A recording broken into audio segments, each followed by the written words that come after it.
네, 오늘 시편 119편 말씀으로 고난을 노래로 바꾸시는 하나님이라는 제목으로 하나님의 말씀을 전합니다. 오늘 본문의 표현들을 보면 시인은 고난을 경험했습니다. 그는 좋지 않은 상황, 악에 둘러싸여 있었습니다.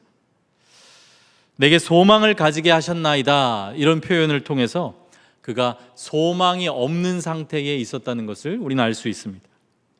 그리고 나를 살리셨다, 이런 표현을 통해서 그가 심각한 영적인 침체의 상태에 있었다는 것을 우리는 또 알 수 있습니다. 또 그는 교만한 자들에게 조롱을 받았습니다. 그의 눈에는 악인들의 형통함이 보여서 분노에 사로잡혔어요. 이렇게 안팎으로 그는 심한 고난 가운데 있었습니다. 그러나 결국 54절에서 이렇게 고백합니다. 내가 나그네 된 집에서 주의 율례들이 나의 노래가 되었나이다. 이렇게 고백해요. 이 소망 없음, 낙심, 절망, 영적인 침체, 조롱당함, 분노, 이 모든 고생스러운 삶을 내가 나그네 된 집에서 이렇게 표현하지만 결국은 그 고생과 고난 가운데 주의 율례들이 나의 노래가 되었다고 시인은 고백하고 있습니다. 하나님께서는 이렇게 우리의 고난을 노래로 바꾸시는 분이십니다.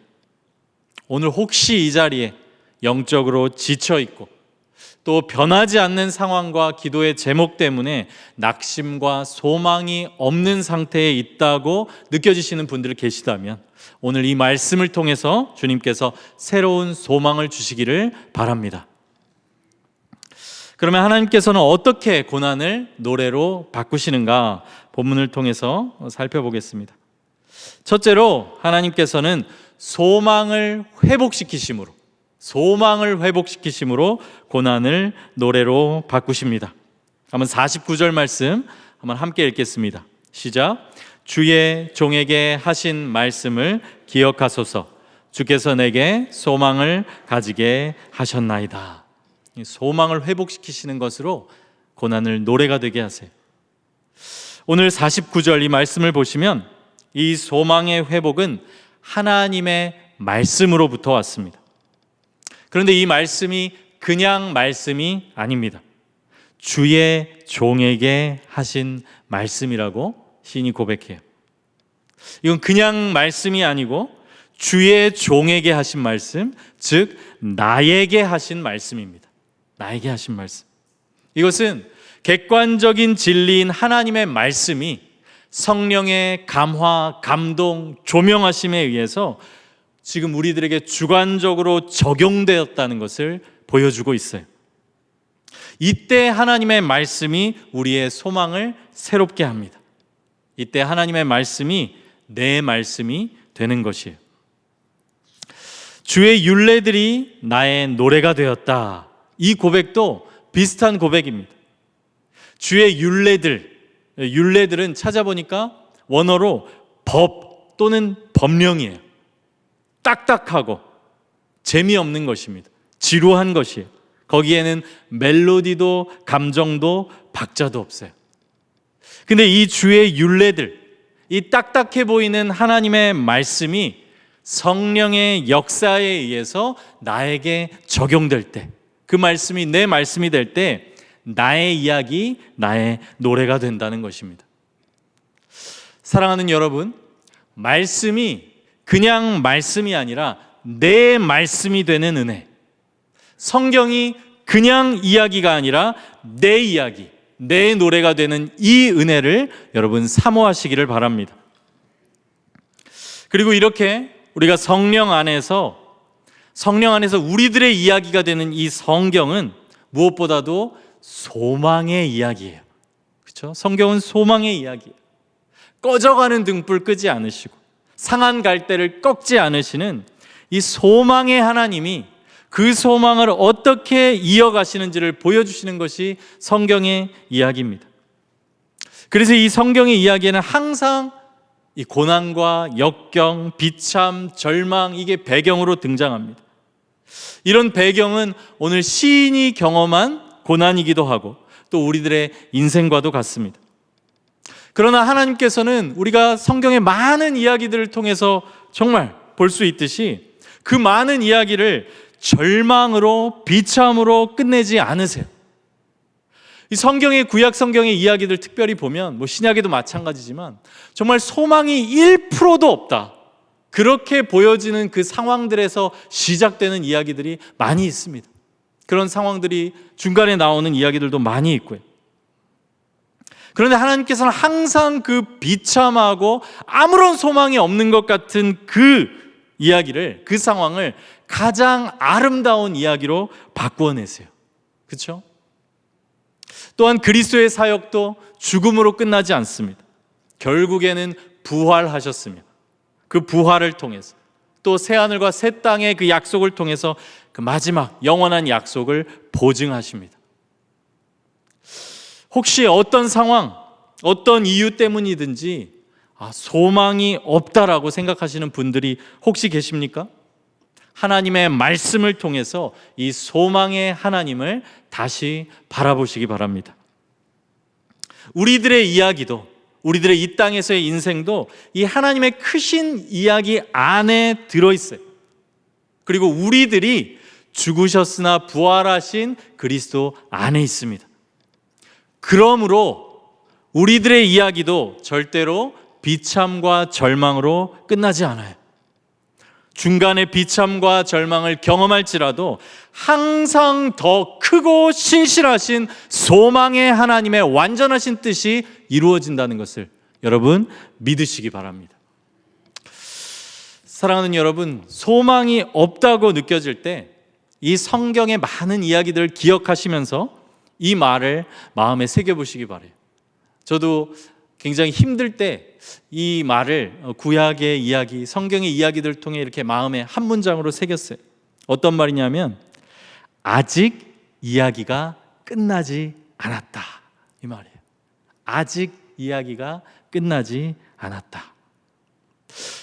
내가 혹시 소망이 없다고 생각하는 그 자리, 그 이야기, 하나님께서 아직 그 이야기를 써가고 계신 줄로 여러분 믿으시기 바랍니다. 우리 가정의 이야기, 우리 공동체의 이야기, 나의 미래의 이야기, 혹시 나를 실망시키고 낙심시키는 그 소망 없음의 자리로 나를 내모는 그 이야기, 아직 이야기가 끝나지 않았다. 이 메시지를 적용하시며 다시 말씀 앞으로 나아가시기 바랍니다. 한편 이 소망의 회복을 위해서 49절에서 한 가지 더 살펴볼 내용이 있어요. 시인은 지금 주의 종에게 하신 말씀을 기억하소서, 이렇게 고백하고 있습니다. 사실 이 기도는 잘 생각해 보시면 엄밀히 따지면 맞지 않는 기도예요. 하나님께 기억해 달라고 구하고 있어요. 물론 우리는 시인이 어떤 심정으로 이런 기도를 하는지는 알고 있습니다. 그는 간절히 호소하고 있지만 하나님께서는 사실 우리처럼 깜빡깜빡 기억력이 한계가 있으셔서 까먹거나 잊으시는 분이 아니세요. 하나님께서 잊지 않으시는 분이라는 이 사실도 우리에게 정말 큰 위로와 소망을 줍니다.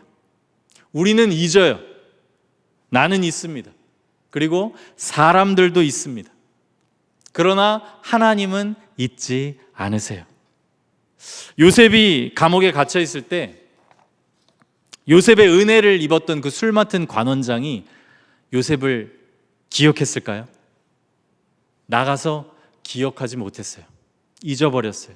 요셉의 큰 은혜를 받은 그 관원장마저 잊어버렸어요. 사람들은 잊어버립니다. 하지만 하나님께서는 요셉을 잊으신 것 같았지만 잊지 않으셨어요. 가장 적절한 때가 될 때까지 기다리게 하신 거죠. 잊지 않으셨어요. 하나님께서는 이렇게 절대 잊지 않으시는 분이세요. 그러므로 하나님께 기억해 달라는 이 간구는, 이 기도는 사실은 내가 기억하겠다는, 내가 하나님의 말씀과 약속을 기억하겠다는 그 다짐입니다. 하나님께서 기억하고 일하시면 항상 일이 성취돼요. 그게 구약에서 계속 보여져요. 하나님께서 생각하셨다 이렇게 얘기하는데 구약에 보면 생각하셨다, 그게 기억하셨다예요. 원어로 보면. 근데 그러면 일이 이루어져요. 하나님께서 라헬을 생각하셨다 하니까 태의 문이 열려요. 하나님께서 이스라엘 백성들을 언약을 기억하셨다 하면 구원자들을 세우세요. 그렇게 하나님이 기억하시면 일이 성취돼요. 이 구약의 곳곳의 표현인데, 시인은 그러므로 하나님 기억해 달라는 이 기도는 하나님의 성취의 때까지 내가 그 언약을 기억하며 인내하며 기다리겠다고 다짐하고 있는 것이에요. 이것이 소망을 새롭게 하며 회복시키는 다짐입니다. 본문 52절, 55절에 이 시인의 고백이 담겨 있어요. 하나님께 기억해 달라고 간구하는 시인이 내가 기억한다고 고백합니다. 여호와여, 주의 옛 규례들을 내가 기억하고 스스로 위로하였나이다. 여호와여, 내가 밤에 주의 이름을 기억하고 주의 법을 지켰나이다. 그러니까 그 어두움의 때에도 내가 주의 언약을 기억하며 신뢰하며 인내하겠다는 다짐이에요. 이것이 우리의 소망을 새롭게 합니다. 이제 두 번째로, 이 고난을 노래로 바꾸시는 하나님의 역사, 이것은 위로를 통해서 임합니다. 이 위로가 고난 중에 있는 우리를 살려요. 본문 50절입니다. 함께 읽겠습니다. 시작. 이 말씀은 나의 고난 중에 위로라. 주의 말씀이 나를 살리셨기 때문이니이다. 하나님께서는 고난을 노래로 바꾸시는데 한편으로 소망을 주시고 앞에처럼 또 한편으로 위로하심으로 이 고난을 노래로 바꾸세요. 앞에서 소망에 대해서 말씀을 드렸는데 한번 소망과 위로를 한번 비교해 보면, 물론 이 소망과 위로가 이제 겹치는 부분도 있고 뭐 딱 나눠지는 것은 아니지만 좀 단순하게 구분해 보면 이런 것 같아요. 먼저 이 소망과 위로 모두가 하나님의 신실하심의 표현입니다. 하나님이 신실하시기 때문에 이 꺼져가는 등불 끄지 않으시고 소망을 주세요. 항상 새로운 소망을 주세요. 또 하나님이 신실하시기 때문에 고난 중에도 함께 하세요. 함께 하세요. 위로를 주세요. 근데 이 하나님의 신실하심의 같은 표현이지만 소망은 그 초점이 미래에 있어요. 그렇죠? 소망은 그 초점이 미래에 있고, 이 소망을 가져오는 것은 하나님의 약속입니다. 하나님의 약속이. 그래서 이 소망은 정말 하나님께로만 와요. 그래서 우리가 정말 큰 고통 가운데 있을 때, 비참한 실패 가운데 있을 때, 이게 하나님이 아니면, 하나님께서 소망을 주지 않으시면 이 소망이 생기지 않습니다. 정말로 하나님으로부터만 와요. 하나님의 약속으로부터만. 소망은. 반면에 위로는 소망이 미래에 초점을 맞춰져 있다면, 위로는 현재에 초점이 맞춰져 있고 하나님의 함께 하심이 위로의 본질이에요.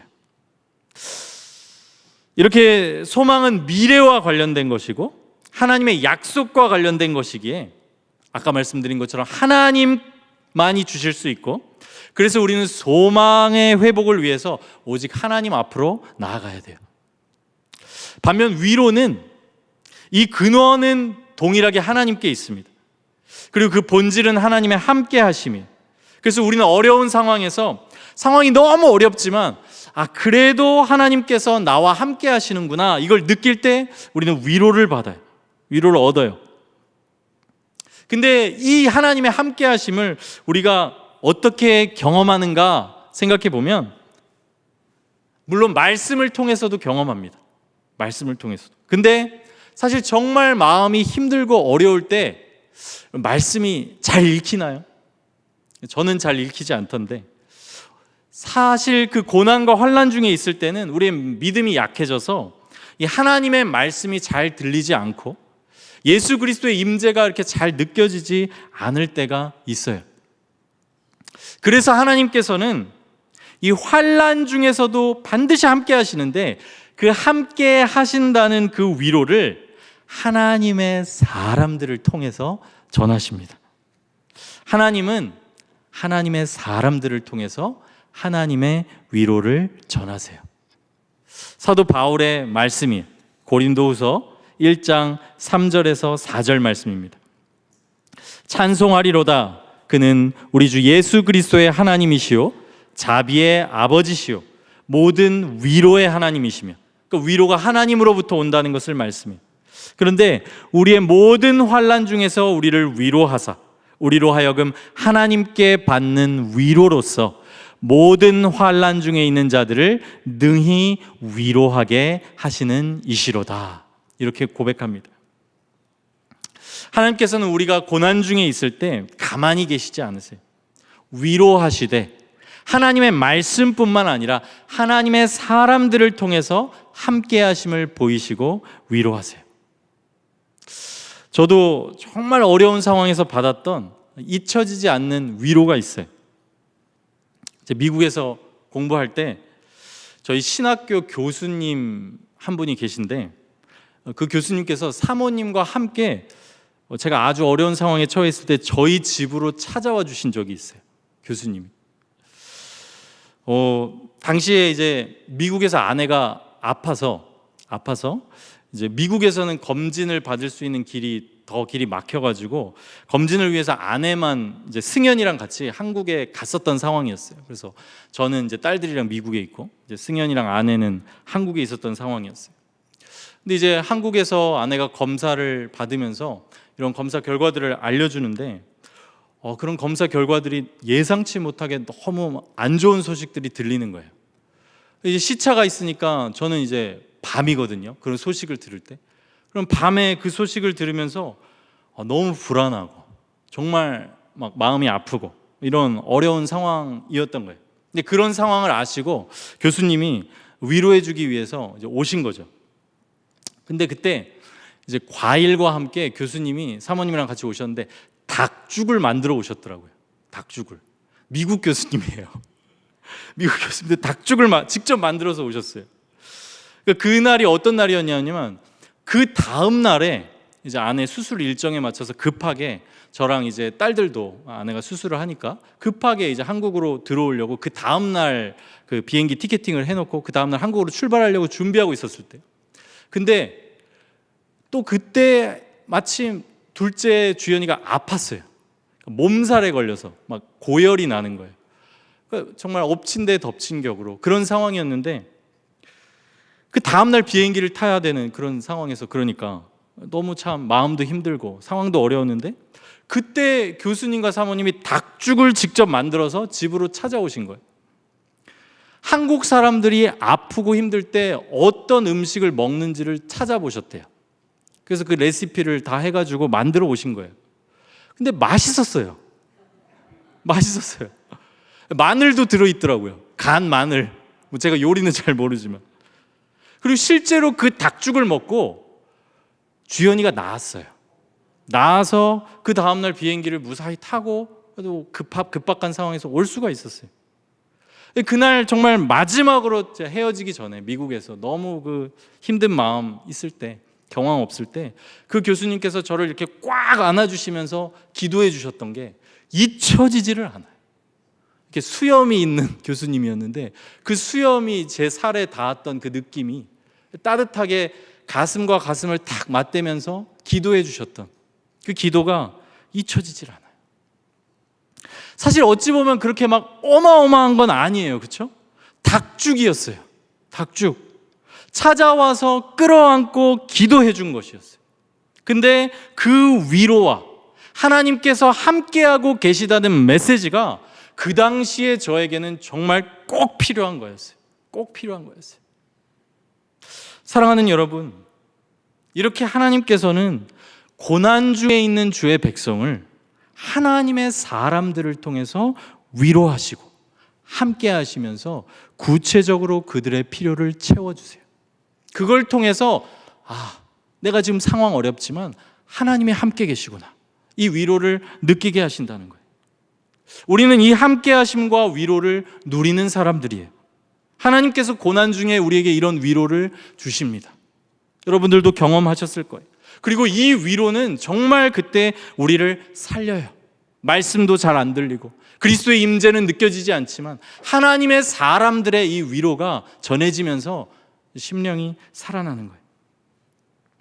하지만 우리는 그뿐 아니라 우리는 이 위로를 누리는 자들일 뿐 아니라 우리가 바로 이 위로와 하나님의 함께 하심을 전해야 하는 사람이라는 것을 여러분 기억하시기 바랍니다. 우리가 이 위로를 정말 공동체 안에서 서로를 이 위로, 서로를 통해 위로를 주고받고 또 이웃들에게 전해야 돼요. 구체적으로 어떻게 전할 것인가 생각해 봤는데 이렇게 한번 해보시면 좋겠어요. 환난 중에 있는 지체에게 깨어 기도하는 가운데, 기도 없이는 아무것도 되지 않아요. 긍휼과 위로의 마음을 가지고 그가 지금 꼭 필요로 하는 것을 채워주는 거예요. 이게 위로가 됩니다. 하나님이 함께 하시는구나, 이게 전달돼요. 저도 이것을 기도하며 실천하기를 원하고요. 우리가 이렇게 실천하기 위해서 기도하고 고민하고 그 다음에 그 후에는 순종하고 실천해야 돼요. 그렇게 할 때 이 하나님의 위로가, 하나님의 위로 하면 추상적인데요, 하나님의 위로를 전하는 사람들 하면 더 구체적이고요, 그 사람들이 진짜 주는 정말 그 도움, 그 위로라고 하는 것은 굉장히 실질적이고 힘이 있습니다. 정말 위로하면서 그 고난 가운데 있는 심령을 살려요. 환난 중에 있는 지체에게 깨어 기도하는 가운데 긍휼과 위로의 마음을 가지고 필요한 것을 채워주시는, 그렇게 위로를 전하시는 주의 백성들 되시기를 바랍니다. 마지막으로 우리는 오늘 이 시편을 통해서도 시편의 진짜 주인공이신 이 시편을 완전히 이루신 우리 주 예수 그리스도를 볼 수 있습니다. 물론 오늘 본문의 시는 시인이 쓴 것이에요. 사람 시인이. 또 이 시라는 것은 이 성령께서 우리들에게 적용시키실 때 우리의 시가 되죠. 성도들의 시가 돼요. 그러나 이 시의 진짜 주인공은 우리 주 예수 그리스도세요. 한 절 한 절 그리스도께서 이루신 이 시편을 한번 살펴보겠습니다. 49절이에요. 주의 종에게 하신 말씀을 기억하소서. 주께서 내게 소망을 가지게 하셨나이다. 그리스도께서는 오직 하나의 소망을 갖고 계셨어요. 그것은 아버지의 뜻을 이루는 것이었어요. 이 오직 하나의 소망을 그리스도께서는 갖고 계셨어요. 50절, 이 말씀은 나의 고난 중에 위로라. 주의 말씀이 나를 살리셨기 때문이니이다. 그리스도께서는 하나님의 이 약속, 반드시 이루어지리라 하는 하나님의 그 약속을 위로 삼아 끝까지 순종하셨어요. 하나님께서는 그 그리스도에게 계속해서 그렇게 순종할 수 있도록 힘을 주셨고 그 영을 살리셨고, 그리고 그리스도께서는 실제로 죽음에서 살아나셨어요. 51절, 교만한 자들이 나를 심히 조롱하였어도 나는 주의 법을 떠나지 아니하였나이다. 심한 조롱을 받으시면서도 끝까지 주의 법을 떠나지 않으신 분, 예수 그리스도이십니다. 52절, 여호와여 주의 옛 규례들을 내가 기억하고 스스로 위로하였나이다. 그리스도는 하나님의 약속이 성경대로, 옛 규례대로 이루어질 것을 기억하셨어요. 그리고 그 약속을 위로 삼아 그 앞에 있는 기쁨을 위하여 십자가를 참으셨습니다. 53절입니다. 주의 율법을 버린 악인들로 말미암아 내가 맹렬한 분노에 사로잡혔나이다. 그리스도께서는 때로 분노하셨어요. 성전을 뒤집어 엎으셨어요. 그리고 이런 하나님의 집을 향한 열성이 나를 삼킨다고 그렇게 고백하셨습니다. 54절에서 56절, 내가 나그네 된 집에서 주의 율례들이 나의 노래가 되었나이다. 여호와여 내가 밤에 주의 이름을 기억하고 주의 법을 지켰나이다. 내 소유는 이것이니 곧 주의 법도들을 지킨 것이니이다. 그리스도께서는 그분이 성육신 하셔서 낮아지셨을 때, 이 땅에서 나그네 되셨을 때, 그 밤과 같이 어두운 낮아짐의 시간에 하나님 아버지를 끝까지 기억하고 그 법을 끝까지 지키셨어요. 그렇게 그리스도께서는 모든 시편을 이루시고 시편의 성취자요 주인공이 되셨습니다.